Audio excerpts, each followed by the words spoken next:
Hey, it's your girl KV back with another TV review for what we're reviewing, y'all. I just had to put my stuff on Do Not Disturb. We are reviewing Love After Lockup, season 5, episode 42 or 6 and 2. However, they be doing this season A, season B thing. 7A. But yeah, y'all, I didn't even get the title of the daggone episode. Y'all know I be liking to know the title of the episode because sometimes they be funny. Okay, I don't feel like looking for it. Okay, so yes, let's start. Let's get the crazy people out the way. Bianca and Daniel. So they go to his parole office and they do not let her in. But later on, after they end up his meeting, he comes out there with the parole officer and he asks her a couple of questions. Okay, he want to live with you. Okay, have you ever been arrested for this? Have you ever been arrested for that? Okay, cool. He can live with you. So they happy about that. Oh, excuse me. But mainly, their storyline for the episode is that she out here trying to trap Daniel. I said, not Bianca little annoying stuff coming with a silly little funny storyline because she's so freaking annoying. So they agreed to go at it raw and then the next day go and get a plan B. I said, y'all, okay. Like I said, she initially agreed, but then eventually she was just like, you know what? If I get pregnant, I get pregnant. I want a baby. I really have baby fever, and I don't want to take the plan B. I'm not taking it. I'm not taking the plan B. And he's just sitting there like dumbfounded, like. Bianca tells us, a couple of years ago, I was pregnant by my ex, and then, I ended up having a miscarriage, and I was really, really wanting that baby. And even though I'm not with him, even though Daniel just got out of jail, and he still hasn't signed the papers to be my slave, he still owes me a lot of money. I paid a lot of money to come down to Arizona. It's really hot. I don't have any friends.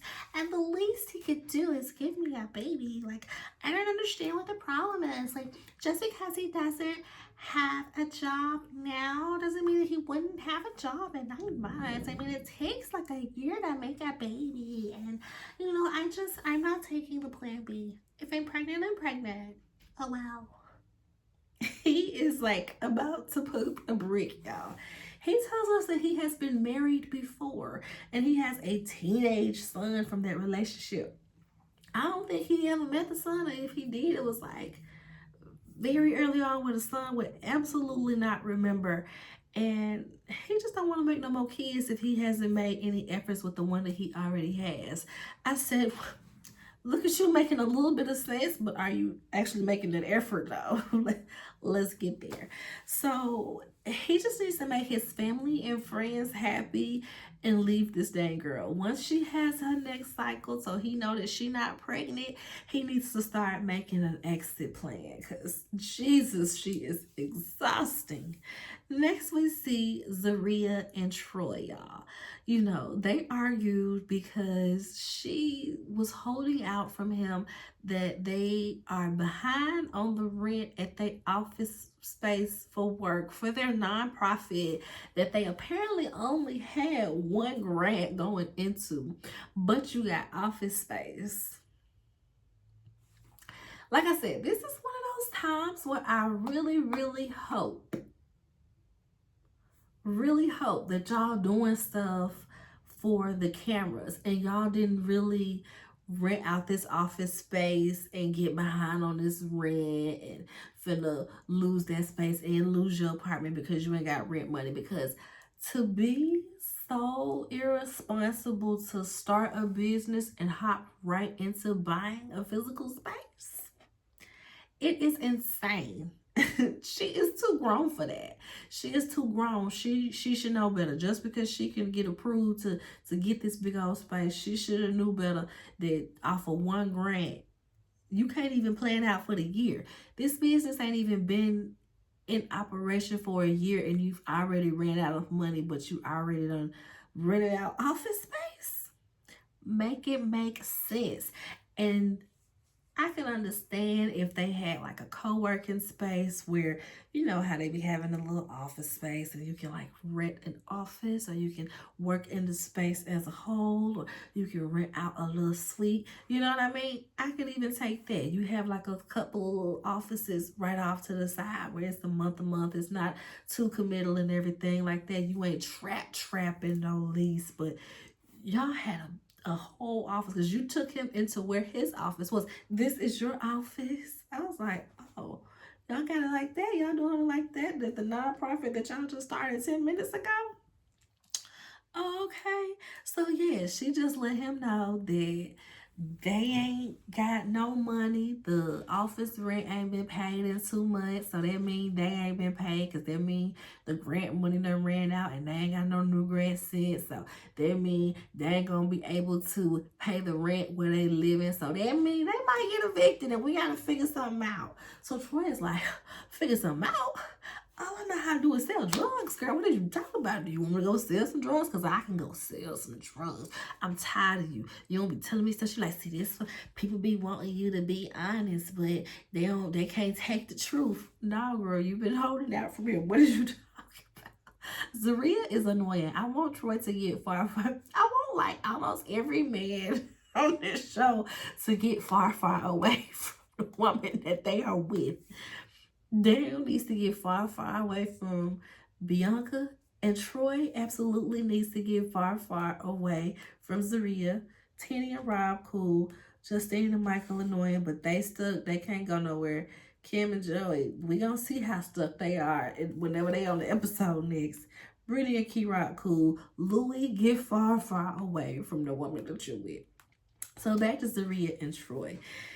He stormed off because y'all know when Troy gets mad, he don't fight, he don't argue, he just go for a 10-mile walk. So he beats the feet to the street, y'all.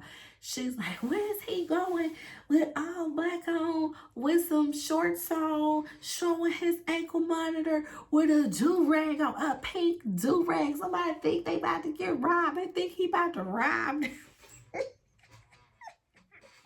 I was like, she is so extra. Troy ends up calling his homeboy and is like, hey, y'all, come get me, and sends him his location. They meet up on a park bench and they is blowing it down. I said, come on now, where we live at? Because clearly recreational use is legal here, because y'all just blowing it down on the bench in the middle of the city. So that had me cracking up.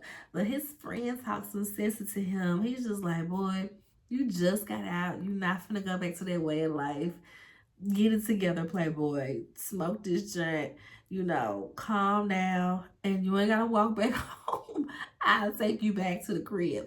Zaria, she out driving, looking for Troy. I'm like, girl, Troy is halfway across town. You know how he get down. Please stop playing. And, he goes on home to Zaria. Now, let's go ahead. We might as well go ahead. Let's do Brittany and Key-Rock. Let's get them out the way. We see Key-Rock and Brittany. They stress because he still ain't told his family that they cannot go to Texas right now. Key-Rock asks Brittany, if she try to swing on me, are you gonna help? She's sitting there in the mirror fixing her hair. No. He like, see, that's why I ain't trying to tell her. Boy, if you don't grow up and tell your mama what's going on, y'all should never even made these plans in the first place until y'all both had the approval on hand. Like, y'all could have searched and everything, but signing leases and moving out there before y'all have the approval, it's just so ridiculous. Y'all too grown again.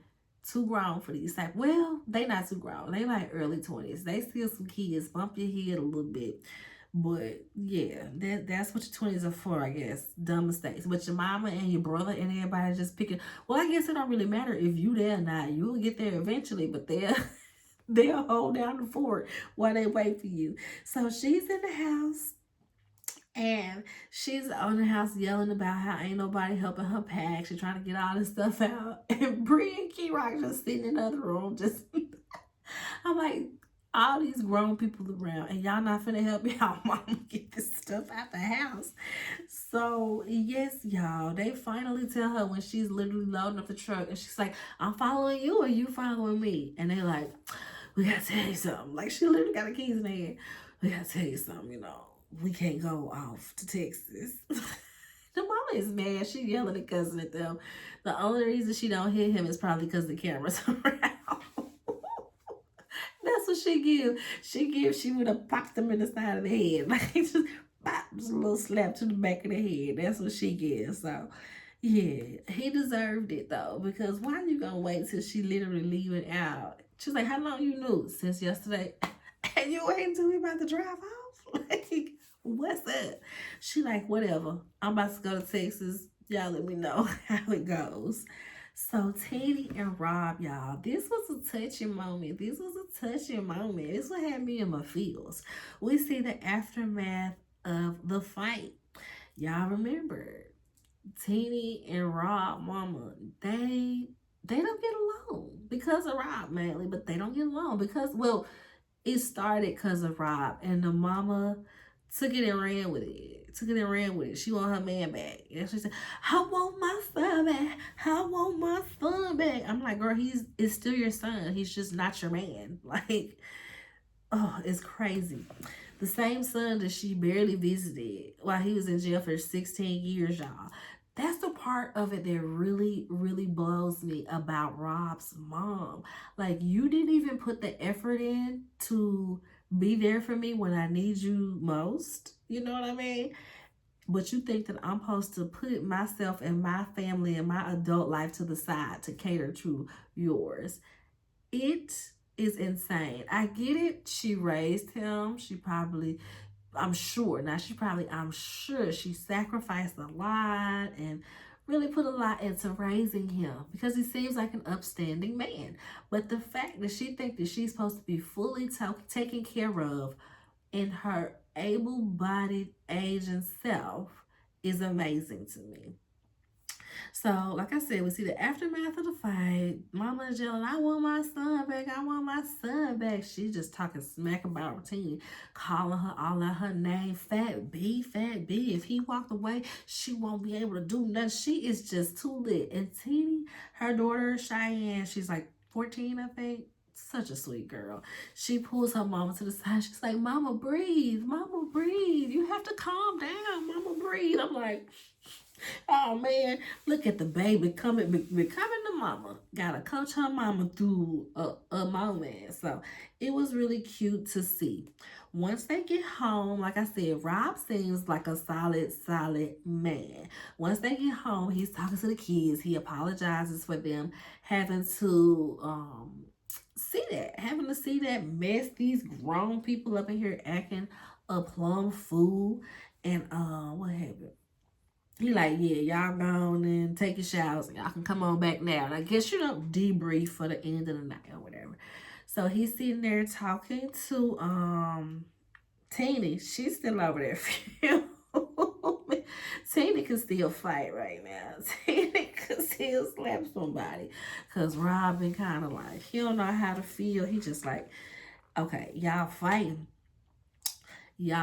for one, my mama and my wife, and then all these people that's supposed to be here and ain't nobody show up." And I'm like, yeah, Rob, take note of that and treat these people accordingly, because the fact that they didn't show up, I'm like, and you ain't seen these people since you've been out, because I feel like at that point he had been out like a few weeks, right? So these people ain't made no effort to come see you and didn't come to your party. And it's like, some people was like, "Well, a lot of people don't be wanting to be filmed and da da da da."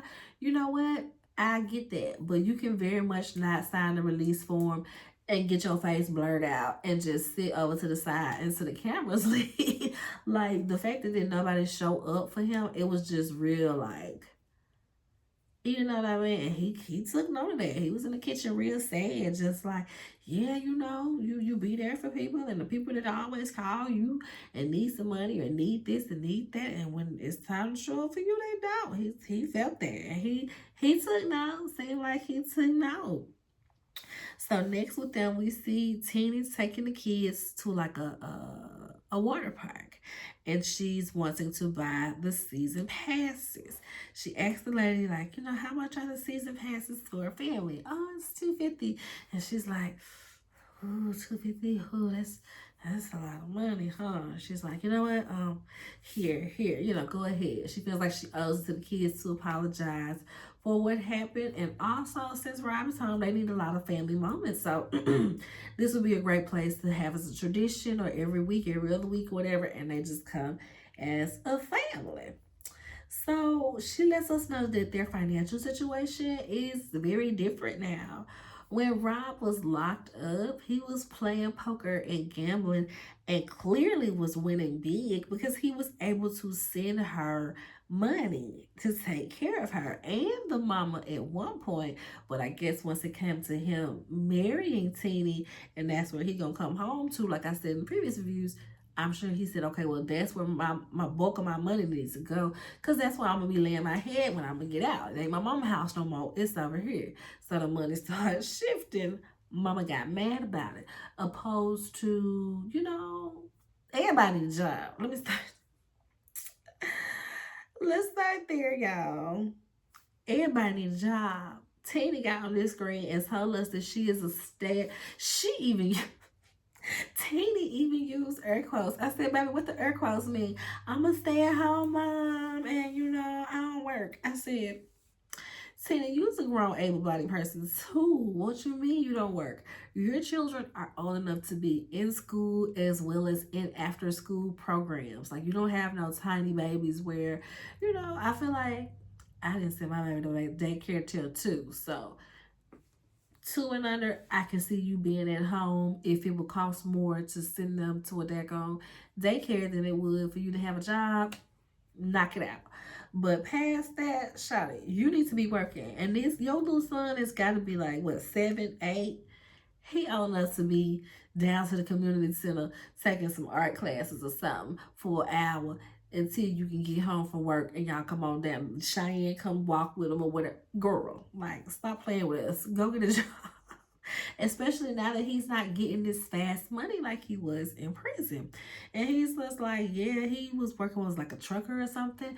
But I'm like, I thought that she said him and his brother had a business. So I'm wondering if that's the business, or I was kind of confused because I'm like, I thought she said he had a business as well on the side of his poker that was bringing in money.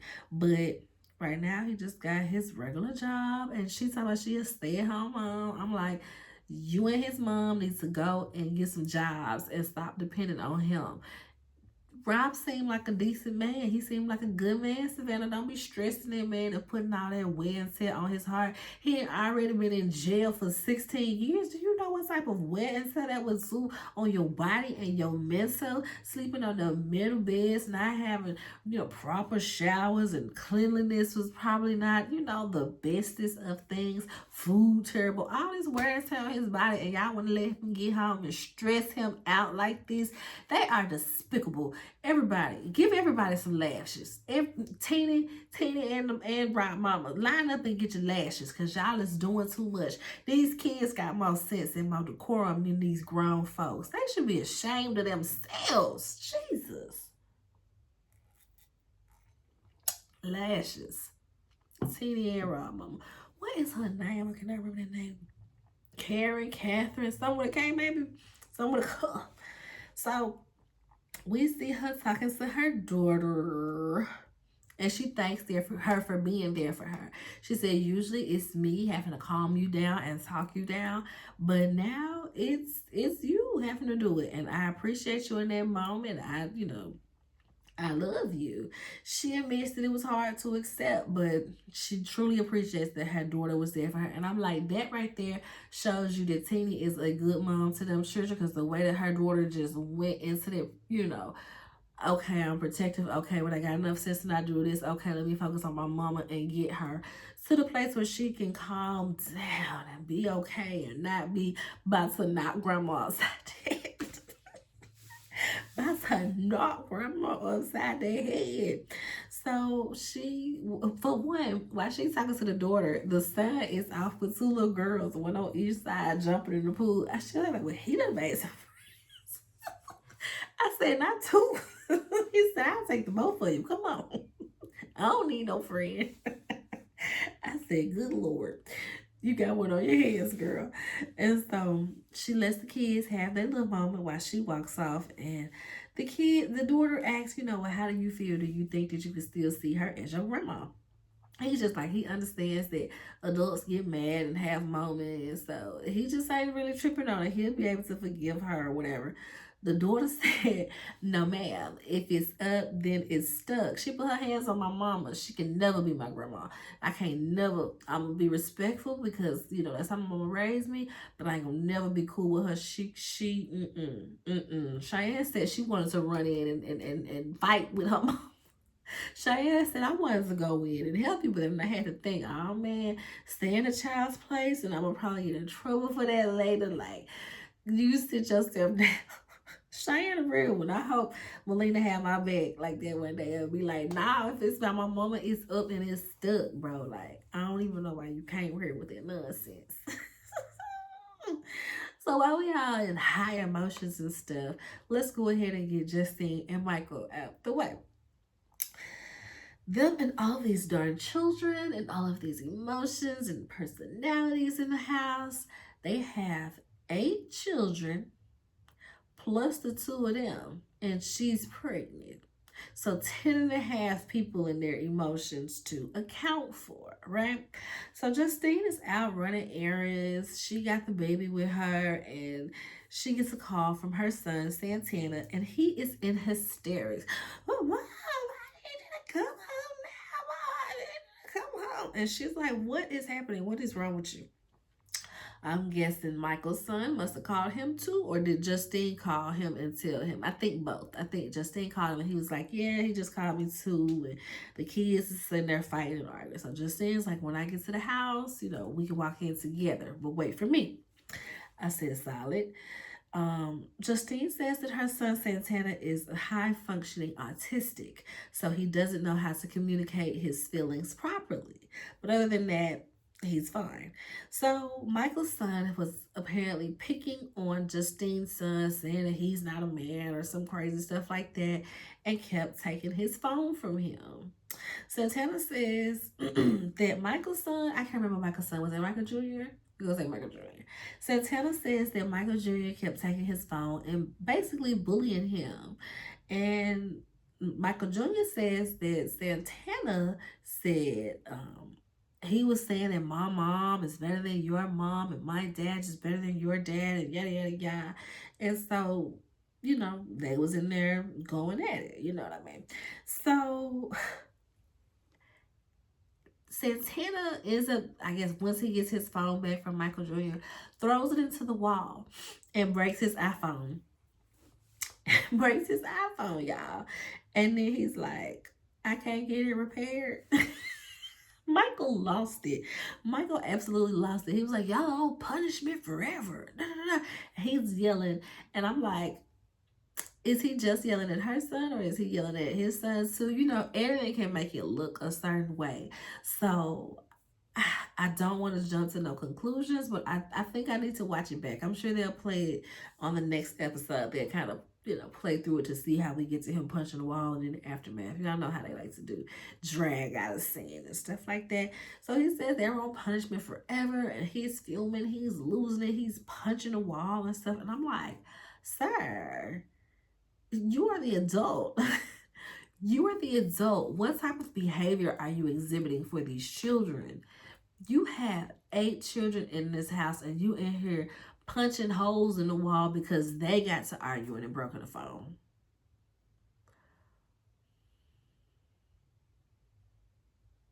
It just be stuff like that where I'm like, just saying, and you wanted to bring 2 more babies up under this?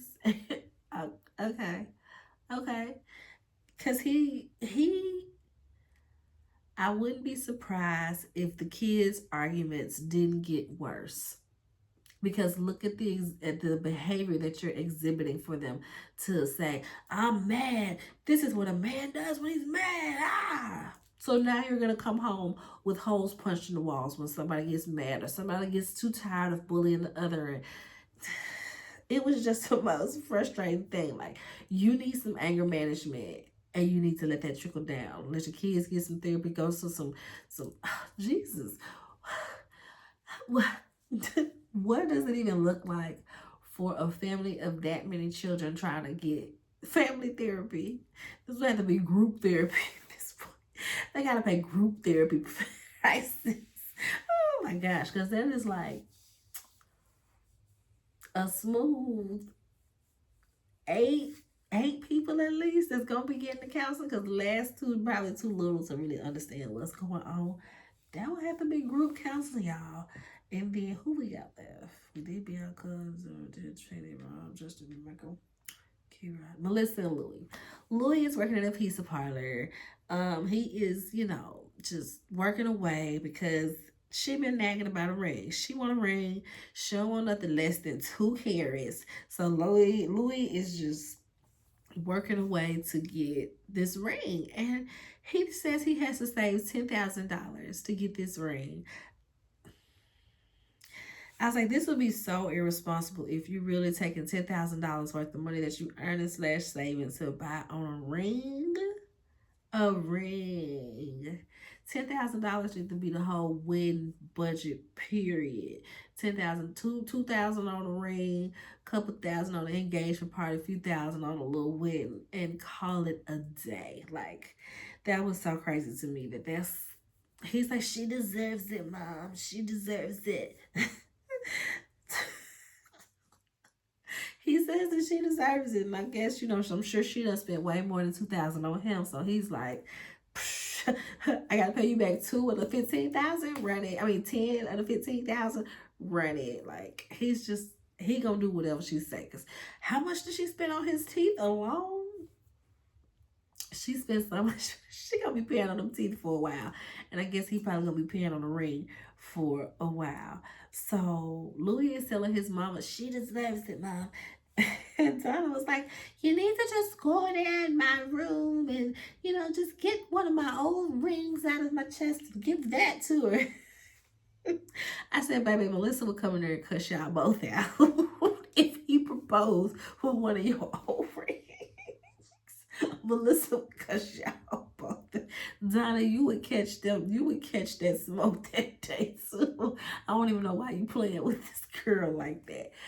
Melissa would absolutely cuss them both out. But I wouldn't want nobody else ring too. My mama, like, not to wear as my wedding ring, my symbolism of my union. No, that needs to be a fresh piece of something to me. You know what I mean? I'm sure it had to get made somewhere and something, but as far as wearing and having it, I need to be the first owner of the ring for my wedding ring. Now, if my mama wanted to pass down her diamond rings, engagement rings, or whatever from past, just for me to wear as like, costume jewelry, I suppose. If I just want to dress up and just want to have, diamonds all up on me type deal. I think my grandma did give me her own ring just to kind of, have some diamonds up on me when I want some diamonds up on me. She was like, I ain't got nothing to do with it. I said, okay, bet. I take it and I'll let my mama wear it if she need to wear it for something. But wearing somebody else's jewelry as your wedding ring, absolutely not. Absolutely not. I don't want the spirit of nobody else's marriage on mine. Nobody, for what? I don't know what that marriage was like. I don't know how they treated that person. I don't know what type of marital and couple energy you put into that ring.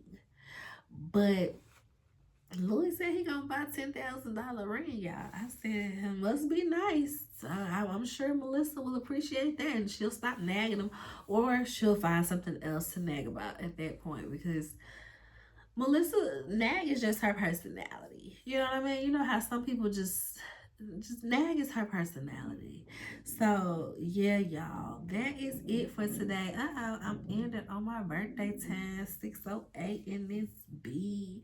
So hope y'all enjoyed the review. If y'all haven't already, check out my intro video for the music channel that'll be added to, the music playlist that'll be added to this channel.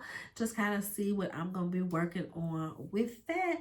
But I will see y'all on the next one, y'all. Hope y'all have a good day. Bye.